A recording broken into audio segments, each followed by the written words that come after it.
Hello friends, welcome to Kavi Kanji. இன்னைக்கு நம்ம வீடியோவில் ஒரு சூப்பரான வெரைட்டி ரைஸ் தான் செய்ய போகிறோம்.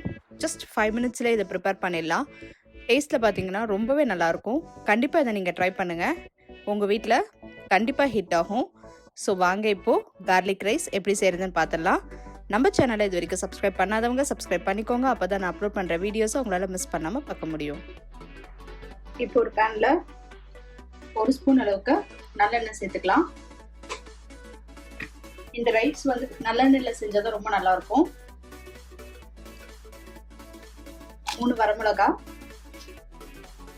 ஒரு 5 பூண்டு பல், இதை நல்லா ஃப்ரை பண்ணிக்கலாம். நான் இன்னைக்கு 1 கப் அளவுக்கு வடிச்ச சாதம் எடுத்திருக்கேன். அளவுக்கு இந்த காரம் கரெக்டாக இருக்கும்.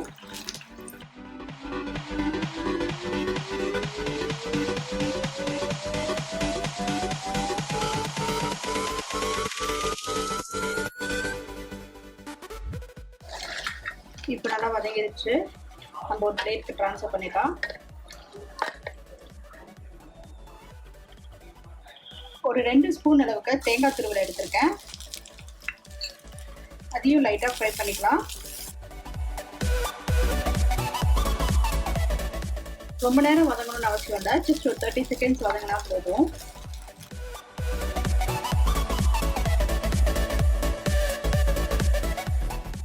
இப்போ இதை ஒரு பிளேட்டுக்கு ட்ரான்ஸ்ஃபர் பண்ணிடலாம்.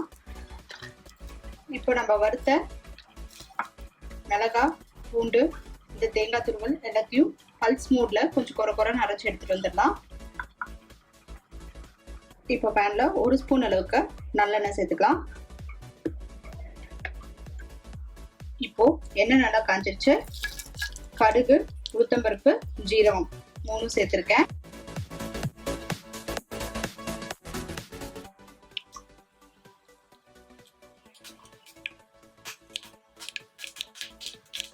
கடுகு நல்லா பொரிஞ்ச உடனே கருவேப்பிலை கொஞ்சம் சேர்த்துக்கலாம்.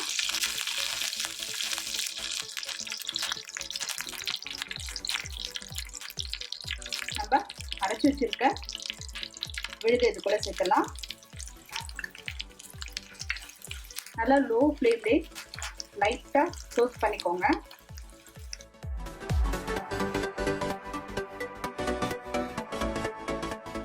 ஜஸ்ட் ஒரு 30 செகண்ட்ஸ் இந்த எண்ணெயில் குக் ஆனா போதும். ஆஃப் பண்ணிட்டு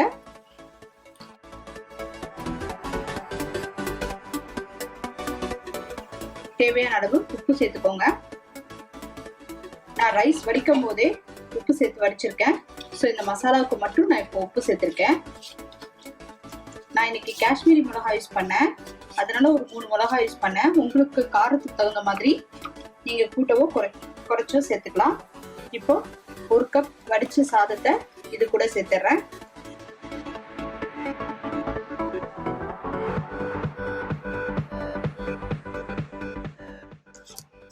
நல்லா மிக்ஸ் பண்ணி விட்டுக்கலாம்.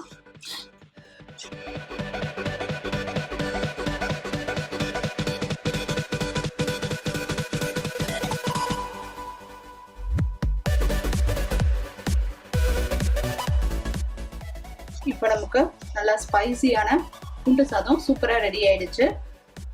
இதுக்கு ஜஸ்ட் ஒரு வெத்தல் இருந்தாலே போதும், சூப்பராக சாப்பிடலாம். நீங்களும் இந்த ரெசிபியை ட்ரை பண்ணிட்டு எப்படி இருந்துச்சுன்னு சொல்லுங்க.